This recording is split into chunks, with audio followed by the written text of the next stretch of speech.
अनासक्त भाव से रहना। नलिनी दलमंबुवत, जो जल में कमल का फूल रहता है, फूल उसी जल से उत्पन्न हुआ है, वो जलज है। कमल उसी जल से उत्पन्न हुआ है, जल ही उसका जीवन है। उससे वो नाता नहीं तोड़ता। लेकिन वो सूरज को देखकर खिलता है, मुस्कुराता है। जल में रहकर के भी जल को स्पर्श नहीं करता। कमल की पंखुड़ियां भीगती नहीं है, जल में रहकर के भी जल से अलग है। जैसे बेटी भी शादी के बाद ससुराल जाती है तो पीहर से नाता तोड़ नहीं लेती,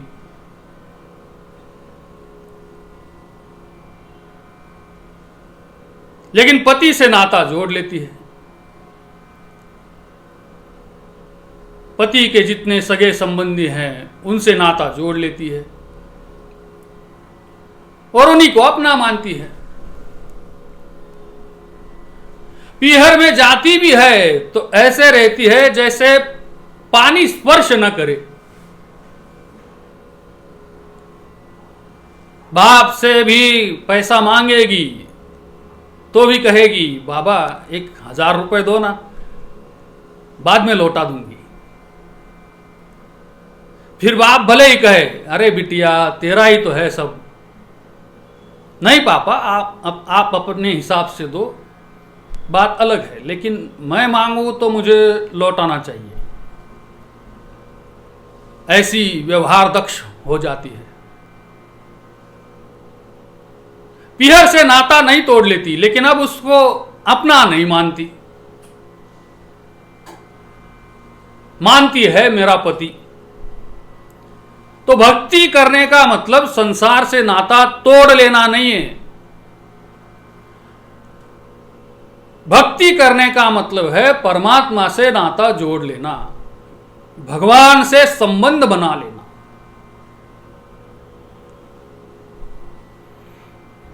और फिर संसार में रहें तो जल कमलवत, जो जल में कमल का फूल रहे। जो जग में रहूं तो ऐसे रहूं जो जल में कमल का फूल रहे। बस इस प्रकार अनासक्त भाव से जीवन में रहें, आनंद ले। जीवन को नकारने की बात नहीं है हमारे अध्यात्म जगत में। तुम्हारे आसपास जो है उसको नकारने की बात है ही नहीं हमारे अध्यात्म में। सबका स्वीकार, उन सबके बीच में ही रहना है। और जहां तुम रह रहे हो, जिनके बीच में तुम रह रहे हो, उनको नकारोगे, रहना तो तुम्हें वही है, उन्हीं के बीच में रहना पड़ेगा। और मन से यदि तुम उनको नकारोगे तो तुम्हारा जीना नरक बन जाएगा, मुश्किल हो जाएगा। संसार से बैर नहीं करना है, संसार की सेवा करो, संसार के बीच में रहो, लेकिन याद रखो कोई अपना नहीं है, अपना केवल परमात्मा है। भैया तुम अपने शरीर को भी अपना नहीं कह सकते, क्योंकि वो भी छूट जाता है। अपना है केवल परमात्मा, उससे जो संबंध है वो नित्य है, सच्चा है। शरीर और संसार से जो संबंध है वो माना हुआ है, कच्चा है, माना हुआ संबंध है, बस इतनी सी बात है। अनासक्त भाव। भगवान श्री कृष्ण की अनासक्ति देखिए। 16,108 रानियों के स्वामी हैं, सभी के 10-10 पुत्र हैं। इतना बड़ा संसार है जिनका, लेकिन जब लीला समेटकर चल दिए तो नितांत अकेले। एक पत्नी भी साथ नहीं थी, एक बच्चा भी साथ नहीं था, परिवार का कोई आदमी साथ नहीं था। सोने की द्वारका, स्वर्ण की द्वारका, लेकिन अपने बच्चों के नाम लिख कर नहीं गए। वसीयतनामा तैयार नहीं किया था कोई, उल्टे अपने सारथी दारुक के साथ ये संदेश द्वारका में भिजवाया कि जाओ दारुक, द्वारका वासियों से कह दो कि मैंने द्वारका छोड़ी है, वे सब भी द्वारका छोड़ दें, क्योंकि 7वें दिन द्वारका समुद्र में डूब जाएगी। देह की भी द्वारका तब तक ही टिकती है जब तक आत्मा रूपी श्री कृष्ण इसमें निवास करते हैं। जब श्री कृष्ण छोड़कर गए, जब आत्मा इस शरीर को छोड़कर चली जाती है, तो धीरे धीरे धीरे धीरे सारी इंद्रियां काम करना बंद कर देती हैं। कुछ समय तक आंखें काम करती हैं, जो नेत्रदान करते हैं। कुछ समय लग गया तो फिर वो आंखें काम की नहीं रहती। मृत्यु के बाद थोड़े ही समय में वे नेत्र निकाल लेने चाहिए, तब वे दूसरे के काम आते हैं। तो धीरे धीरे धीरे सारे अंग शांत होने लग जाते हैं, काम करना बंद कर देते हैं। ये ऐसा ही है जैसे पंखा चल रहा है और फिर बिजली चली गई। तो बिजली चली जाए तो भी बिजली के रहते हुए जो पंखा घूम रहा था, तो बिजली के चले जाने के बाद भी थोड़ी देर तक वो घूमता है, वो भी उसी बिजली के चलते। लेकिन फिर जब बिजली चली जाए तो फिर वो धीरे धीरे धीरे स्थिर हो जाता है। तो आत्मा चेतना जब निकल गई शरीर से,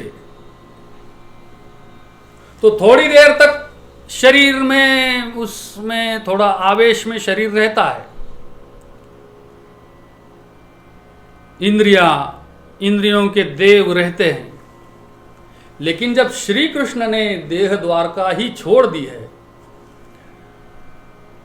तो इंद्रियों के देव भी चले जाएंगे। यानी उन इंद्रियों की शक्ति धीरे धीरे धीरे समाप्त होती जाएगी और 7वें दिन द्वारका समुद्र में डूब जाती है, यानी शरीर नष्ट हो जाएगा। तुम दाह संस्कार न करो, तुम जल समाधि भी ना दो, दफनाओ भी नहीं, फिर भी शरीर अपने आप फूलेगा, विकृत हो जाएगा, सड़ जाएगा, दुर्गंध मारेगा, मिट्टी होने लगेगा। आत्मा रूपी श्री कृष्ण जब तक इस देह द्वारका में हैं, तब तक देह द्वारका में चहल पहल है,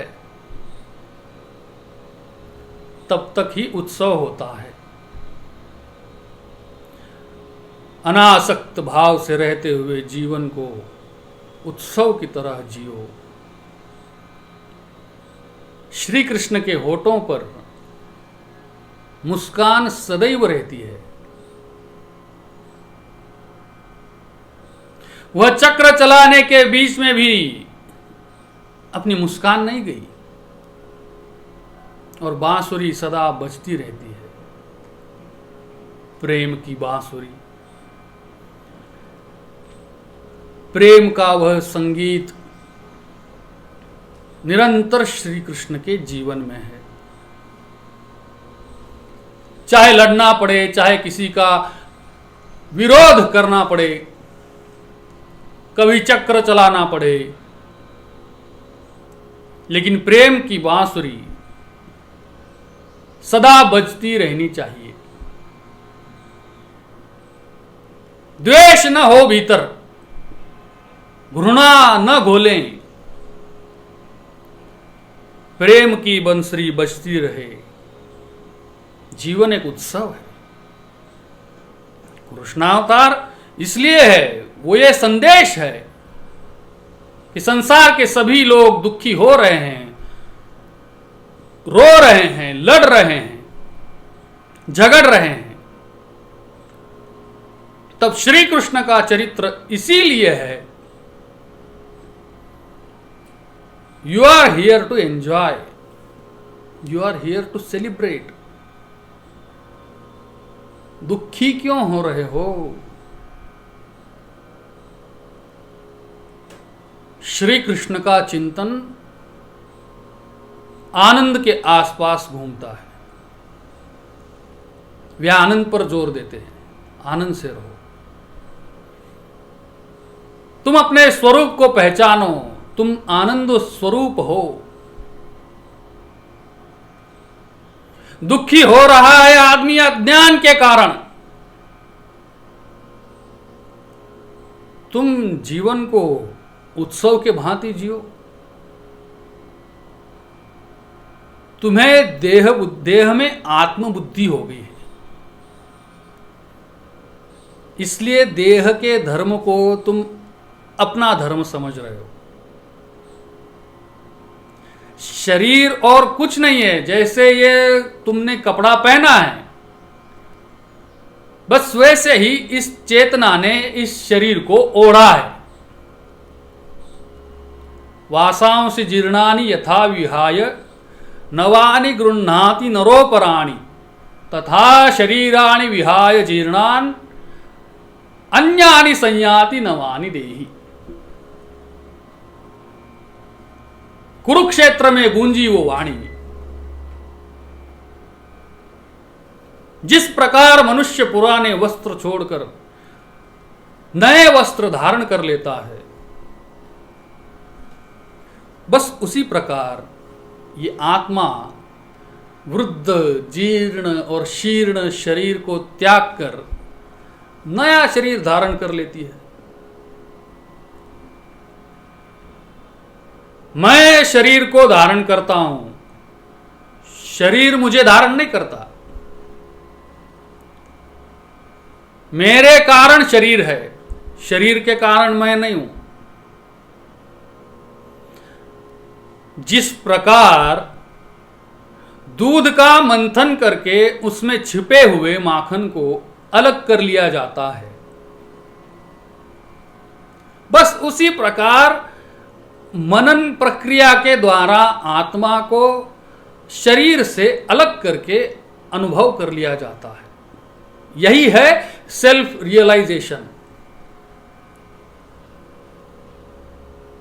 तो किसी ने कुर्ता पहना और किसी ने कोट, किसी ने साड़ी तो किसी ने ड्रेस, सबके वस्त्र अलग अलग है ना। बस उसी प्रकार सबके शरीर अलग अलग हैं। किसी के पास मेल बॉडी है, किसी के पास फीमेल बॉडी, किसी के पास पशु वाली, किसी के पास पंछी वाली, तो किसी के पास इंसान वाली।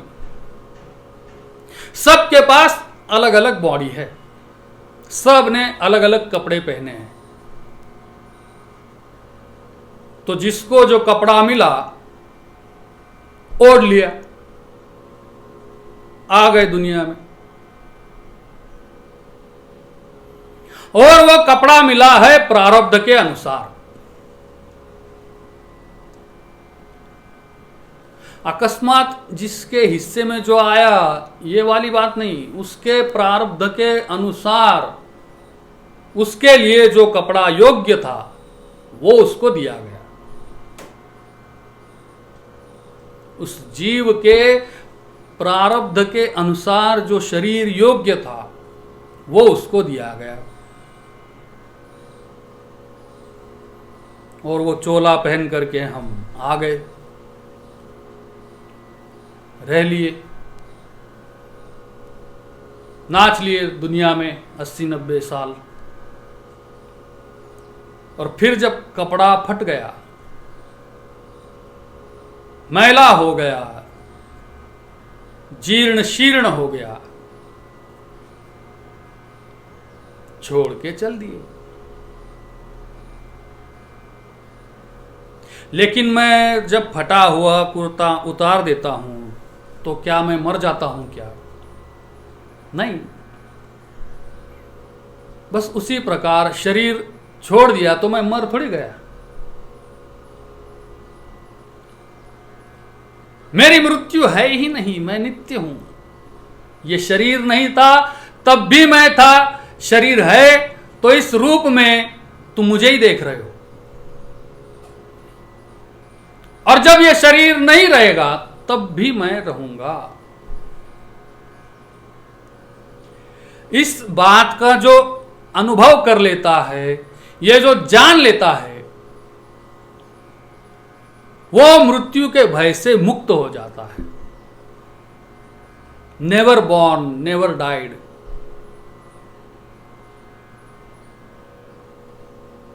जब तक रहे कैसे रहो? आनंद में।